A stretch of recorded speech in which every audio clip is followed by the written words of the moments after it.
India today successfully launched a long-range missile that's able to hit parts of China and Europe with a nuclear warhead. It's named after the Hindu god of fire.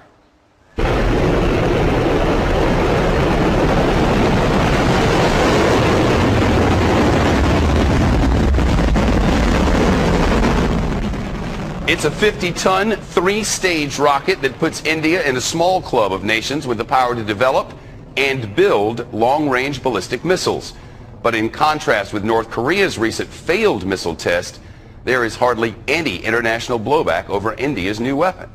The chief Fox Sports correspondent Jonathan Hunt has the news. And Jonathan, Indian military officials seem, I don't know, pretty fired up about this development. Yeah, they see it as a huge technical achievement and a big step on the path toward becoming a major world power. They're also quick to point out that this is not supposed to demonstrate any offensive power, but merely to act as a deterrent. And what it's about here is the range of this missile. They've had nukes for quite some time, but now they can aim those nuclear warheads, or will be able to in a couple of years, east towards China and west toward Iran, and that is the key for the Indians here. But most interesting in all of this is nobody seems to care. Yeah, very interesting. The U.S. officials say that this is very different because India is a stable democracy as opposed to North Korea, who attempted that failed launch last week, which they say is an unpredictable dictatorship. Now, although the State Department spokesman, Mark Toner, did seem to struggle a little today when asked to explain how this fit into the administration's general call for restraint among nuclear nations in their testing programs. Listen.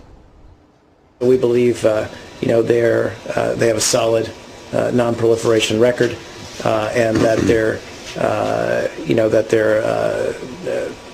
they're playing a significant role internationally on the issue. The bottom line, U.S. officials feel that India is a friend, and having one more friend with the ability to hit Iran is probably no bad thing, although they'd never say that in public. No, but that's well put. Jonathan Hunt, thanks so much. India's press is dubbing it the China killer. India successfully test-fired its first intercontinental ballistic missile Tuesday, officially called the Agni 5 rocket. Sky News reports the weapon has the ability to carry nuclear warheads and the range to hit major cities on Asia's east coast. The rocket is believed to have a range of over 3,000 miles. That puts it potentially within reach of targets in China like Shanghai. The missile's capabilities put India in an elite class of nations. Only the United States, Russia, China, Britain, and France hold similar weapons, making India the first world power. The BBC says the rocket test is just as symbolic as it is practical for India. That a lot of this is also about image making, about India demonstrating to the rest of the world, and especially to its regional rival China, that it has this kind of capacity. In a news conference, China's foreign ministry spokesman said the nation was not concerned about India's missile, calling the countries, quote, not competitors but partners. But the China Global Times, a publication of the Communist Party, seemed none too happy. The West chooses to overlook India's disregard of nuclear and missile control treaties. The West remains silent on the fact that India's military spending increased by 17% in 2012.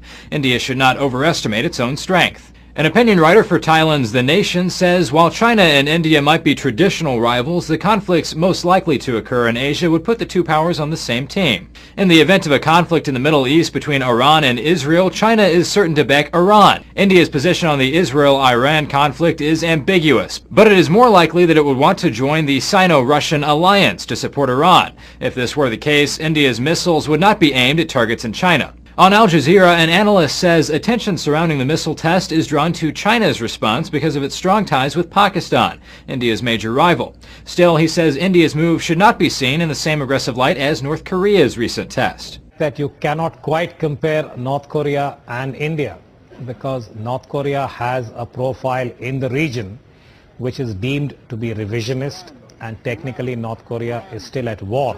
India ranks as the world's top weapons importer, but MSNBC reports NATO gave its okay on India's test launch, and the U.S. State Department called the nation's non-proliferation record, quote, solid. For Newsy, I'm Zach Toombs. Multiple sources, the real story.